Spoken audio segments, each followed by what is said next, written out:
नमस्कार. मी महेंद्र हरपाळकर, सचिव महाराष्ट्र लोकसेवा आयोग. औषध निरीक्षक गट ब अन्न आणि औषध प्रशासन या संवर्गाच्या 154 पदांकरता दिनांक 22 मार्च 2026 रोजी चाळणी परीक्षा राज्यातील 6 विभागीय मुख्यालयाच्या ठिकाणी ऑफलाईन पद्धतीने घेण्यात आली होती.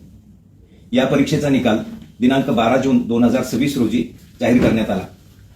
त्यानंतर दिनांक 1 जुलै ते 22 जुलै या कालावधीमध्ये पात्र असलेल्या 488 इतक्या उमेदवारांच्या मुलाखती घेण्यात आल्या आणि मुलाखतीच्या शेवटच्या दिवशी म्हणजे दिनांक 22 जुलै 2026 रोजी सायंकाळी पात्र गुणवत्ताधारक उमेदवारांची सर्वसाधारण तात्पुरती गुणवत्ता यादी आयोगाच्या संकेतस्थळावर प्रसिद्ध करण्यात आली. त्यानंतर दिनांक 21 जुलै रोजी एका गौरव पाटील नावाच्या ईमेल आयडी वरून दिनांक 22 मार्च 2026 रोजी जी परीक्षा झालेली होती त्या परीक्षेमधील प्रश्नपत्रिका फुटली असल्याबाबत व तिचा लाभ एका उमेदवाराला झाला असल्याबाबतची तक्रार आयोगाच्या कार्यालयाला प्राप्त झाली होती. त्या अनुषंगाने सरळ तक्रार मोघम आणि पुरावे नसल्यामुळे त्या तक्रारदाराला ईमेलद्वारे अधिकचे पुरावे सादर करण्यासाठी सूचित करण्यात आले होते. त्यानुसार त्या तक्रारदाराने म्हणजेच गौरव पाटील या नामक व्यक्तीने दिनांक 23 रोजी आयोगाच्या कार्यालयामध्ये ईमेलद्वारे हे पुरावे सादर केलेले आहेत.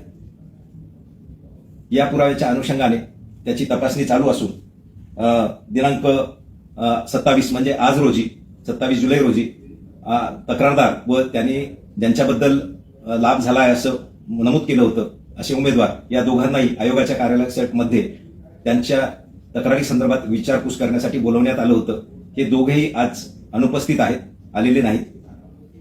दरम्यान काल संध्याकाळच्या ईमेलद्वारे जो आज सकाळी प्राप्त झाला त्याच्यामध्ये जे तक्रारदार आहे त्यांनी ही तक्रार त्याचा एक मित्र ऋषिकेश गांगर्डे याने भ्रम फैलवण्यासाठी केलेली असून तो स्वतः गांगर्डे हा उत्तीर्ण झालेला नाही. जे उमेदवार आणि तक्रारदार याच्यामध्ये जे चॅट आहे ते त्यांचं चेष्टेचं होतं आणि त्याच्यामध्ये कुठलाही प्रश्नपत्रिका फुटली असा कुठलाही त्यांचा दावा नसल्याचं त्यांनी त्या तक्रारदारीमध्ये ईमेलमध्ये नमूद केलेलं आहे. आयोगाने हे सर्व प्रकरण अत्यंत गांभीर्याने घेतलेलं असून संबंधित तक्रारदार यांनी सादर केलेले पुरावे, उमेदवार यांनी सादर केलेले त्याचे म्हणणे या सर्व प्रकरणामध्ये इतरही काही तक्रारदार अथवा उमेदवार ज्यांचे नावं या तक्रारीमध्ये आहेत त्यांनी निवेदन ईमेलद्वारे सादर केलेले आहेत. ते सगळे एकत्रित करून आम्ही या संदर्भात पोलिसांमध्ये रीतसर तक्रार दाखल करणार आहोत.